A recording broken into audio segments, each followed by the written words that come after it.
Assalamualaikum warahmatullahi wabarakatuh. Halo sobat setia Fakta Kehidupan. Tidak lupa kami sampaikan salam sehat, salam sejahtera. Semoga tercurah segala bentuk kebaikan dan juga kita semua dalam lindungannya. Seperti biasa, kita akan berbagi kisah dari yang unik, menarik sampai bikin nangis. Mari kita simak kisahnya.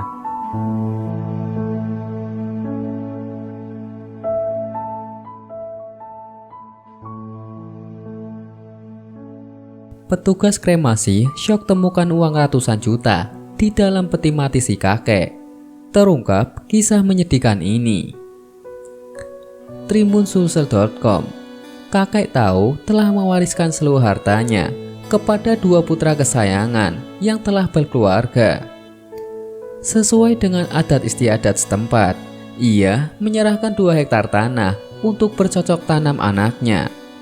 Lantas, kakek tahu memilih untuk tinggal sendiri dengan mengontrak sebuah kamar di pinggiran kota dan memulung untuk kehidupan sehari-hari.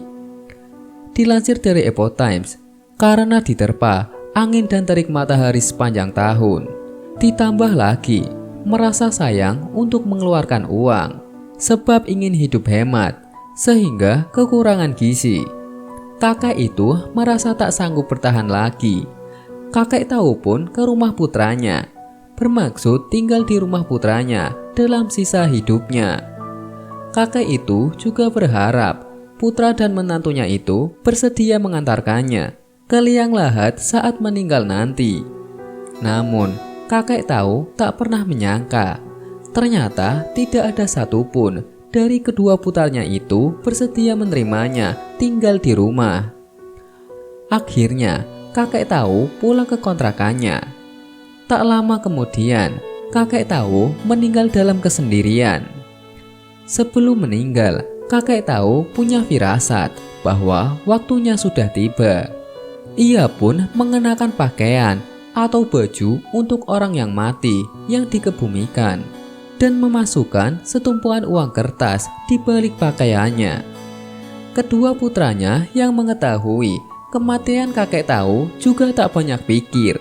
Kemudian membawa kakek tahu ke kremasium setelah dimusyawarahkan dengan kerabat terkait lainnya.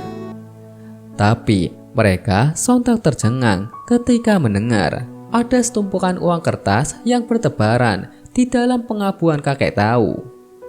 Kedua putra kakek tahu yang tidak berbakti ini lalu menggeledah harta benda peninggalan ayahnya. Dan baru diketahui kalau ternyata ayah mereka telah mengambil semua tabungannya yang berjumlah setara 400 juta rupiah. Akhirnya, mereka pun seketika menyadarinya kenapa ayahnya lebih rela membawa semua uangnya ke dalam alam kubur dan tidak diwariskan separuhnya kepada mereka. Sementara itu, netizen yang melihat laporan itu dengan sedih menuturkan, kakek tahu lebih rela membawa semua uang simpanannya ke alam kubur daripada mewariskan kepada kedua putranya yang tidak berbakti. Jadi jelas sekali betapa kekecewaan kakek tahu atas perlakuan kedua anak durhakanya. Tak ada kesedihan yang paling besar daripada kematian. Terlalu dalam luka yang ditorehkan oleh kedua anaknya. Kakek tahu sudah terlanjur kecewa dengan sikap dan perlakuan kedua putranya.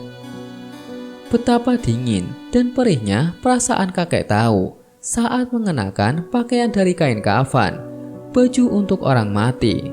Tragis dan menyedihkan. Wallahu a'lam bishawab.